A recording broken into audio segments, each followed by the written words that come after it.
할렐루야. 모내기 다 마치지 않으셨죠? 아직 한 반쯤 남았죠? 예, 그래요. 하여튼 자고로 저희는 모내기를 끝내야 30배, 60배, 100배의 결실의 시작이 그때부터 비롯되기 때문에 이제 5월 잘 마무리하시고 6월 중순까지 모내기 잘 마치시고 올해도 복되게 풍년의 소원을 이루시는 우리 모든 성도 되기를 주님의 이름으로 축복합니다. 예. 마스크를 쓰고 계시니까 뭐라고 할까, 소통이 잘 안 돼요.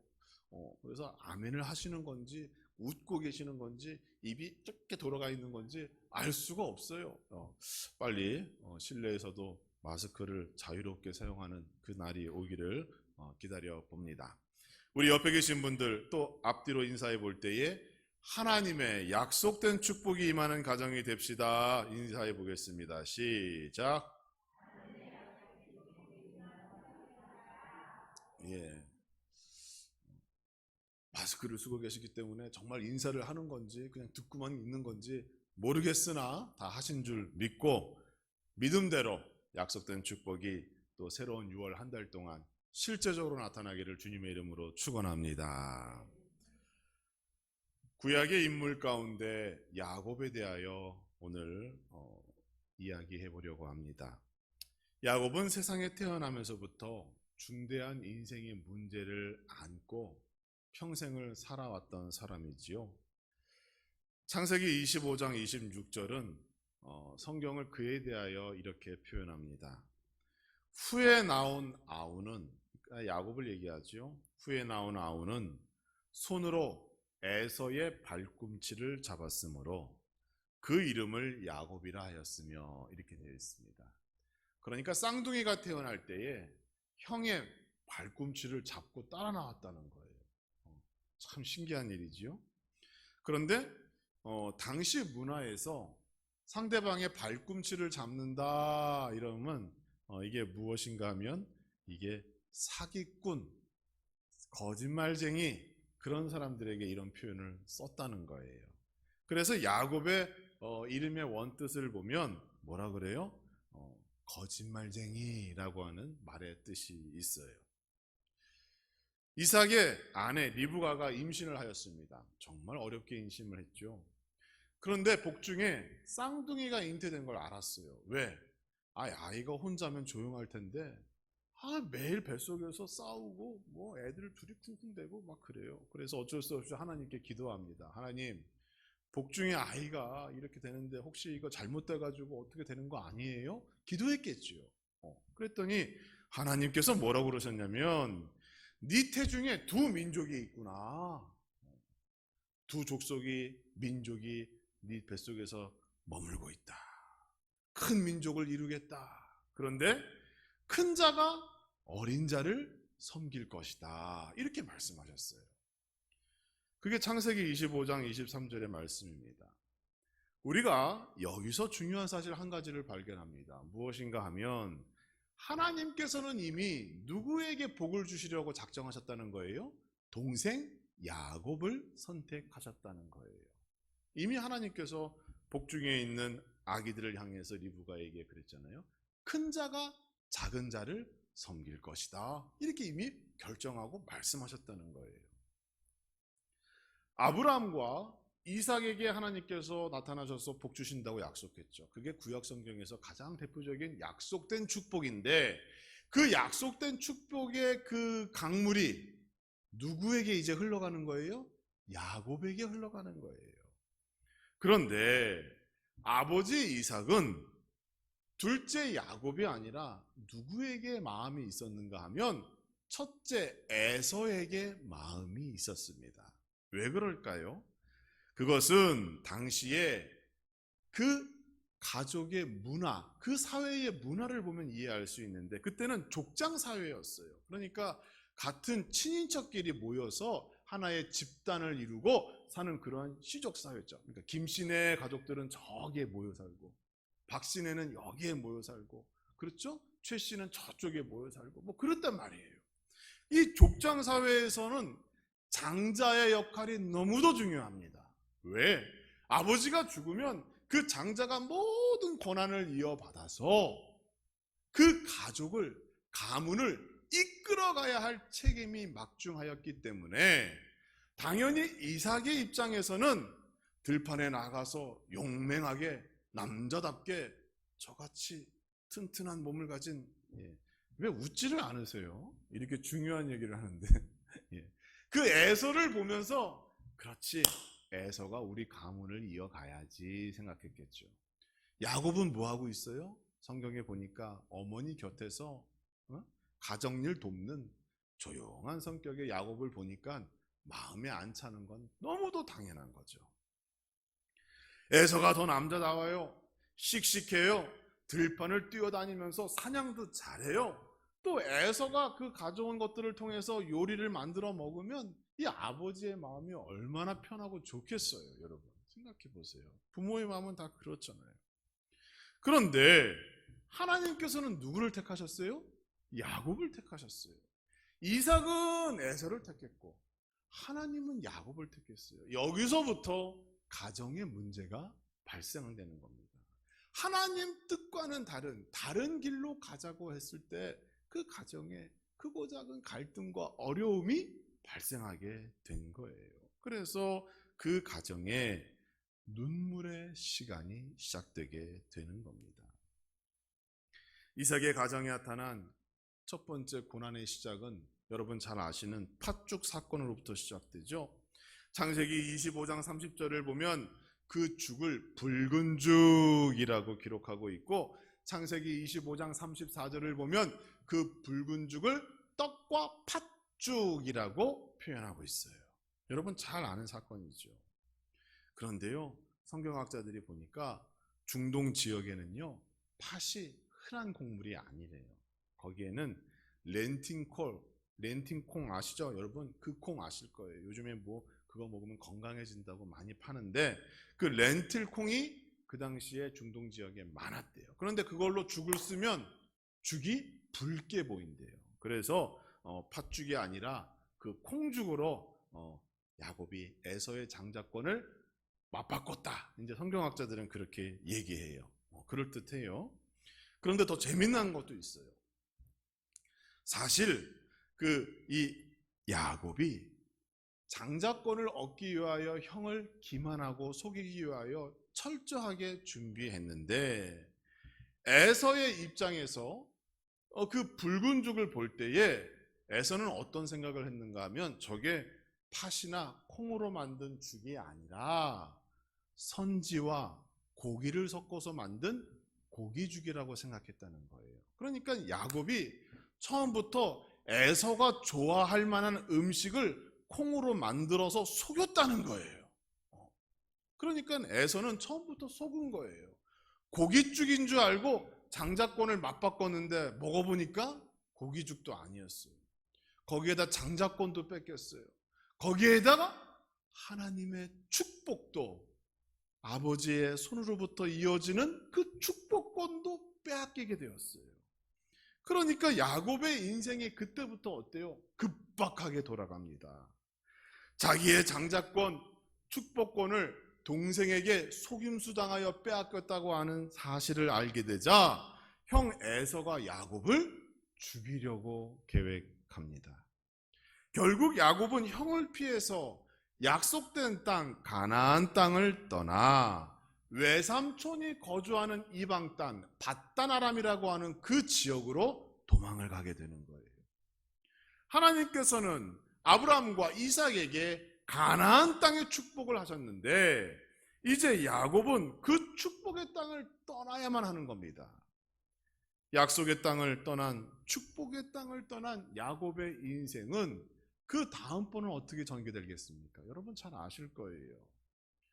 야곱이 거짓말에 뭐 한 1단 정도 한다면 자기보다 고수인 외삼촌 라반은 한 거짓말에 10단 정도 하는 그런 엄청난 사람을 만나서 거기서 20년 동안 속고 또 속고 또 속는 고난의 시간을 그가 경험하게 되는 거죠. 무엇을 말하고 있습니까? 하나님에게서 떠나자 그 인생길 앞에 고난이 멈추어지질 않았구나.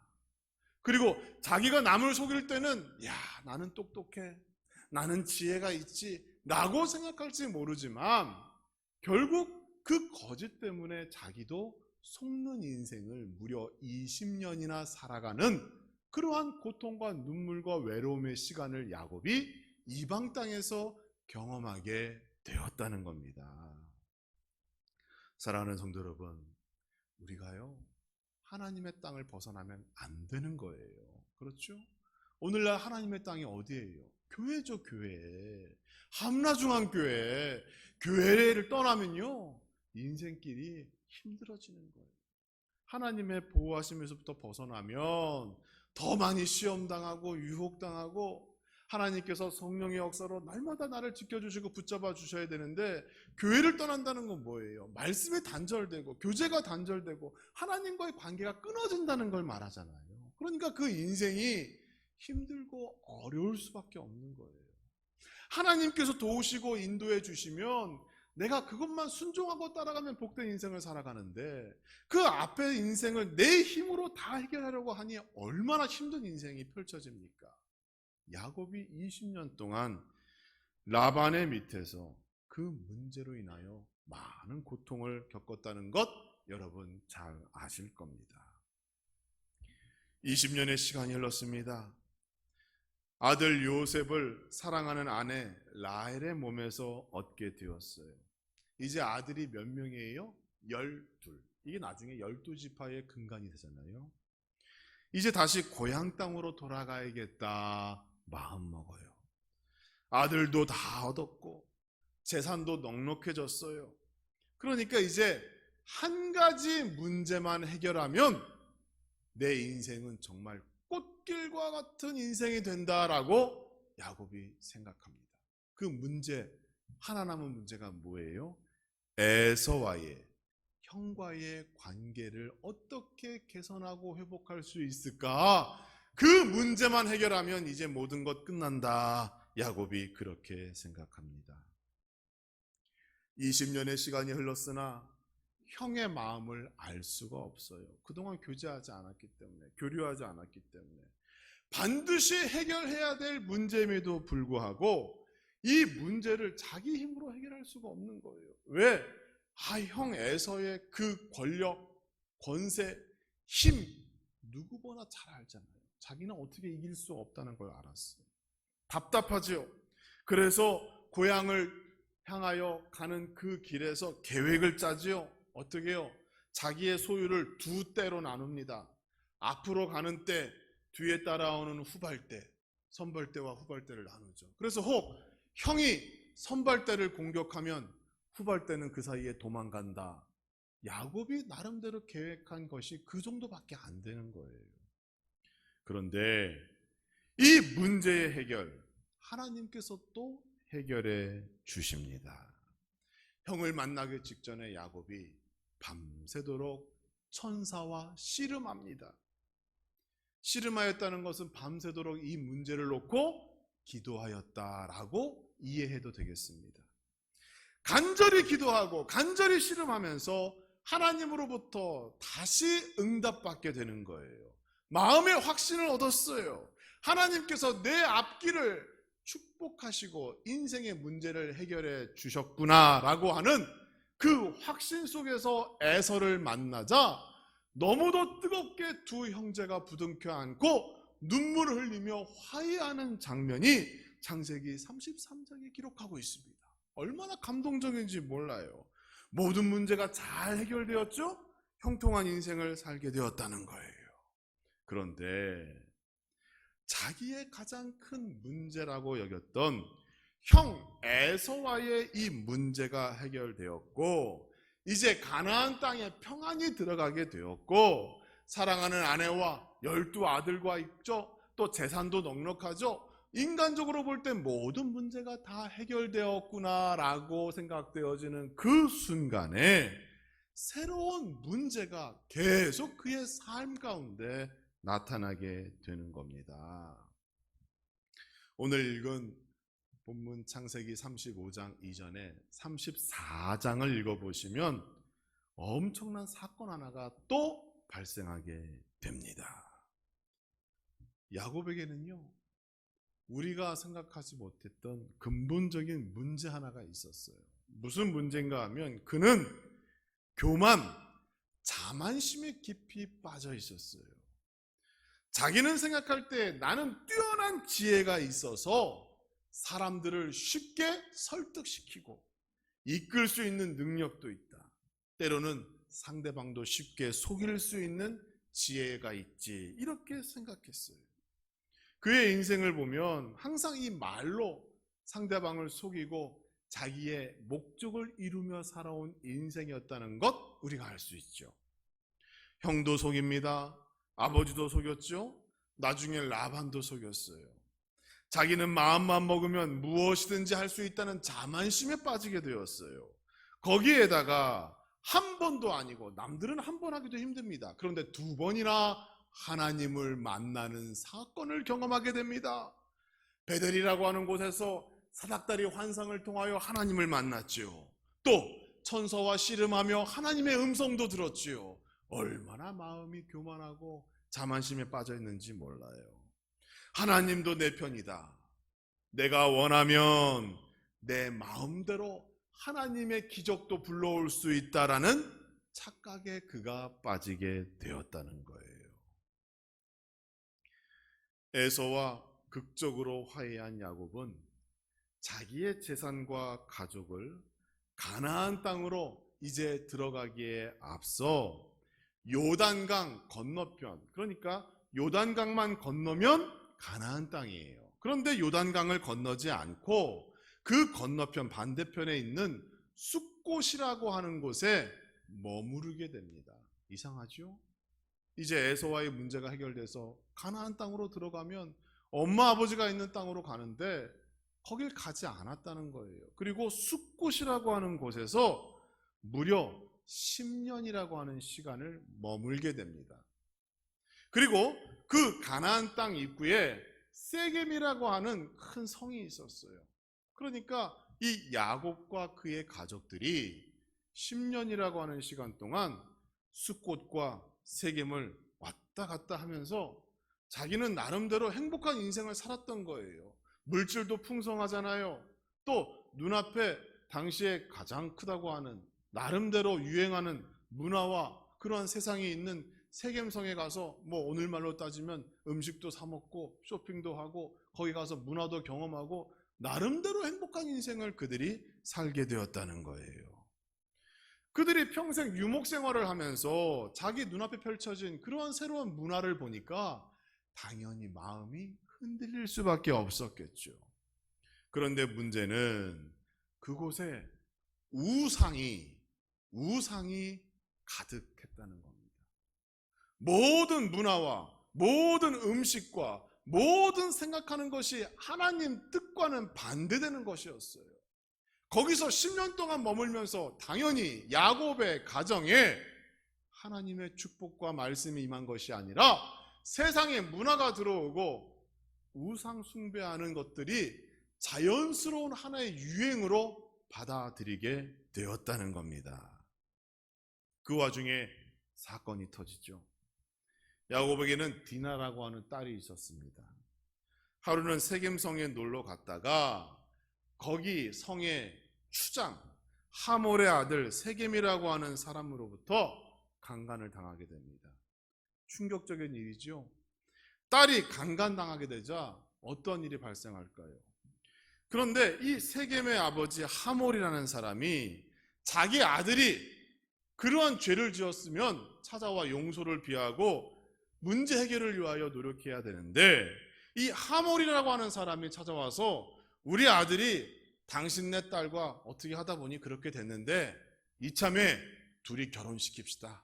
그래서 당신 재산 내 재산 합치고 우리 딸도 주고 당신네 아들도 우리랑 결혼시켜서 우리가 더 큰 민족과 세력을 이룹시다. 이런 제안을 하게 되었다는 겁니다. 야곱은 고민합니다. 이방인들과 결혼해서 안 된다는 것 너무도 잘 알고 있었죠. 그런데 자기가 가지고 있는 게 너무 컸어요. 잘못하면 자기의 재산을 다 잃게 생겼어요. 그것을 거부하거나 그것 때문에 문제를 일으키고 그것 때문에 세상 법정으로 가게 되면 자기에게 큰 피해가 온다는 걸 그때 알았던 거예요. 그래서 이 사건을 하나님께 묻지 아니하고 그는 쭈삣쭈삣 괜히 이 사건을 미루고 핑계를 대고 시간을 보내서 어물쩡 이 사건을 넘기려 했다는 겁니다. 그러나 야곱의 아들들은 달랐죠. 자기의 여동생이 그런 일을 당했는데 그거를 그냥 넘어갈 형들, 오빠들이 누가 있겠어요? 그들은 복수를 계획합니다. 그리고 하몰에게 말하죠. 옳다. 그래, 이참에 서로 결혼합시다. 그런데 하나님의 법에 의하면 할례를 받지 아니한 사람들과는 결혼할 수가 없으니 당신네들 모든 남자가 할례를 받으면 그 후에 우리가 결혼하겠습니다. 그럴듯한 제안을 하게 됩니다. 거짓말이지요. 아버지도 거짓말에 능하고 그 아들들도 거짓말에 능해요. 그래서 하몰이라고 하는 사람이 자기 집안에 있는 남자들 보고 다 할례를 받으라고 그래요. 몸이 불편할 때에 야곱의 아들들이 그 집으로 쳐들어가 모든 남자를 다 죽입니다. 재산도 뺐습니다. 말은 복수지만 강도떼가 되어서 하나님 앞에 큰 범죄를 저지르게 되는 겁니다. 복수는 성공했어요. 그러나 그 사건으로 말미암아 소문을 불러일으켜서 그 지역에 있는 모든 사람들과 이삭의 가족이 서로 적대시하게 됩니다. 전쟁이 일어나게 돼요. 싸우면 누가 이겨요? 당연히 이삭이 지죠. 사람도 적고 권력도 적기 때문에. 그래서 야곱은 또 한 번 실수라는 걸 깨닫게 됩니다. 내가 아무리 지혜가 있고 물질이 많다 할지라도 또 든든한 12아들이 있다 할지라도 저 사람들과 싸워서는 절대로 승산이 없다라는 걸 그때 가서 깨닫습니다. 내가 여태까지 고생하며 여기까지 왔는데 그때 가나안 땅으로 들어가서 고향 땅으로 갈 걸 왜 여기서 머물다가 내가 이렇게 고난을 당하게 되는가? 그동안 내가 이렇게 피땀 흘려 모은 재산을 단번에 잃어버리게 될 인생의 가장 큰 위기를 거기서 맞이하게 되는 거예요. 그때 오늘 읽은 창세기 35장 1절의 말씀이 그에게 임하게 됩니다. 뭐라고 말씀하셔요? 하나님이 야곱에게 이르시되 일어나 베델로 올라가서 이렇게 말씀하세요. 하나님께서 그동안 침묵하셨는데 그 큰 위기에 강권적으로 개입하시는 거죠. 그동안 하나님께서는 야곱의 행위에 대하여 묵묵히 참고 인내하셨던 거예요. 그러나 이제는 더 이상 참을 수가 없어요. 왜? 잘못하면 모든 것을 다 잃게 되었기 때문에. 야곱은 다 이룬 것 같았지만 지금의 성공을 뒤로한 채 다시 베델로 올라가 초심을 가지고 하나님께 제단을 쌓고 예배함으로 인하여 이 문제의 해결이 내가 아닌 하나님 손에 있게 됨을 그때 비로소 깨닫게 되는 겁니다. 그리고 2절 말씀을 보면 야곱이 이렇게 말하죠. 자기 집안 사람과 자기와 함께한 모든 자에게 이르되 너희 중에 있는 이방 신상을 버리고, 여러분 이미 야곱의 가정 안에 이방 신상이 들어와 있다는 얘기예요. 자기가 알고 있었어요. 그런데 그동안 모른 척 했다는 거죠. 이게 얼마나 큰 죄입니까? 자신을 정결하게 하고 너희들의 의복을 바꾸어 입어라 이렇게 선포합니다. 그는 자만하고 교만하였기 때문에 언제든지 마음만 먹으면 지금 자기 가정 안에서 일어나는 일들을 자기가 해결할 수 있을 거라고 생각했던 겁니다. 사닥다리 환상을 본 것 같이 천서와 씨름하여 자기가 이긴 것 같이 특별한 은혜와 사랑과 능력이 내 안에 있다고 그는 자만했던 거예요. 그래서 가족들의 범죄도 용납하고 내버려 두고 그냥 봐주기식으로 그냥 지나가 버린 거였죠. 뭡니까? 엉터리, 가짜, 거짓 신앙생활을 하나님 앞에 하고 있었고 거짓 예배를 그동안 하나님께 드리고 있었다는 겁니다. 사랑하는 성도 여러분, 내가 잘나서 나의 어떠한 공로 때문에 지금 우리가 이렇게 평안한 것이 아닙니다. 하나님께서 참고 인내하고 계셨기 때문에, 그리고 나를 사랑하시기 때문에 지금 우리가 이런 평안과 위로와 하나님의 축복을 경험하고 있는 줄 믿으시기 바랍니다. 인생에 엄청난 위기와 고난이 와야 그때 가서 하나님의 은혜를 기억한다면 그 얼마나 미련한 사람입니까? 우리는 이러한 사건이 일어나기 전에 먼저 하나님의 은혜를 기억하는 가정, 하나님께 감사하고 그 은혜를 보답하는 교회와 가정 되어지기를 주님의 이름으로 축복합니다. 이러한 야곱의 인생을 보며 우리가 얻는 교훈이 있죠. 무엇인가요? 예배, 회복이 모든 인생의 문제를 해결하는 첫 걸음이라는 것을 우리는 기억해야 합니다. 야곱의 가정에 우상이 있었습니다. 자식들은 하나님이 아닌 우상과 세상의 문물을 동경하며 그것을 흠모하고 따라갔다가 그러한 사건들을 경험하게 되었다는 거예요. 나중에 요셉이 형들의 손에 의하여 팔려가게 되죠. 그때 요셉을 돈을 받고 팔잖아요. 이미 하나님의 법과 언약이 아니라 그 가정에 물질을 더 숭배하였다고 하는 사상이 그들 안에 있었다는 거예요. 그러니까 형제를 돈을 받고 팔죠. 그 가정 안에서 참된 예배가 있지 않았습니다. 말씀이 선포되지 않았어요. 하나님과 우상과 세상의 문화를 같은 것으로 이해했어요. 이것도 믿고 저것도 믿는 그 가정에 위기가 찾아왔던 거예요. 그때 하나님이 그 가정을 어떻게 구원하십니까? 베델로 올라가라, 예배를 회복하라, 이렇게 말씀하는 겁니다. 베델은 형 에서가 무서워 도망갈 때 하나님을 만난 첫 번째 장소입니다. 하나님께서 야곱에게 네 앞길을 축복하시겠다고 약속하셨고, 야곱도 그 축복의 약속을 듣고 하나님께 서원하였습니다. 내가 나중에 가나안 땅으로, 고향 땅으로 무사히 돌아오기만 하면 나의 재산 10분의 1을 하나님께 드리겠습니다. 그리고 하나님은 나의 하나님이 되겠습니다. 우리 가정은 하나님만 섬기겠습니다. 그때 하나님과 약속하였어요. 그런데 지금까지의 삶을 보면 그 약속을 잊고 있었다는 거죠.